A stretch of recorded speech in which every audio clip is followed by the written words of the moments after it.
as your body ages, we all get wrinkles, we all get sunspots, we all get a little loose and saggy. That's totally normal. And the same thing happens for your brain. When in actual fact, aging does not mean that you have to get worse or slower or have less able memory. It can actually mean the opposite. Every day of your life, your brain is being neuroplastic. It's growing, it's changing, it's adapting, and that's amazing. That's magical. That means every day of your life, you're getting a little better, a little smarter, a little wiser. The older we are, the more potential that we have to be our smarter self, to be our wisest self, to be our most intelligent self. In terms of physical fitness, what can we do physically to make sure that the brain stays fit?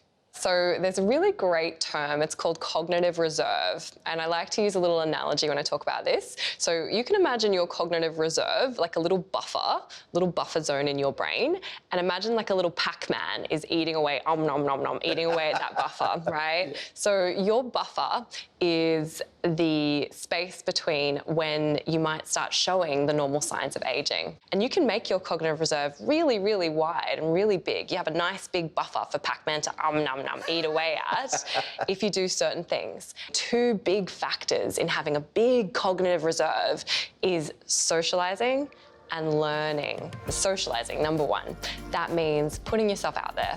Going and seeing people, going and having the coffee, going to the bridge lesson, going and seeing the family, going and having the lunch date with friends.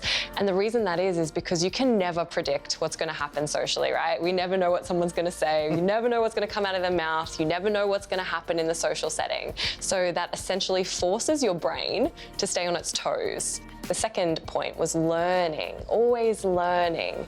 Now that doesn't mean that you have to be studying rocket science or neurosurgery or going to uni. That doesn't mean that at all. It means learning anything new. It might be learning to salsa, it might be learning to watercolor, it might be going and learning bridge, learning chess, anything, learning a new board game with your family. All of those things constitute learning. Can you give us some tips on what we can feed the brain to make sure that it does stay healthy? So in certain parts of the world, they found that the prevalence of Alzheimer's dementia is lower than in Western countries like America and Australia. So those countries are Japan, Costa Rica, Greece, those are the blue zones. And researchers went, why? Why are they having less rates of this type of dementia than places like Australia? And one of the reasons they think it might be is the food that they're eating, which is high in good fats and oils, so like omegas from fish and really good plants that they're feeding themselves every day.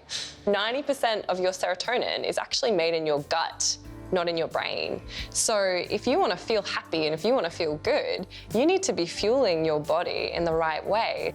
There'd be some people out there watching right now, Doctor, that would be saying, oh, it's too late for me. The answer is no, it's never too late to start. In fact, do it today, start today, because you'll see the benefits straight away.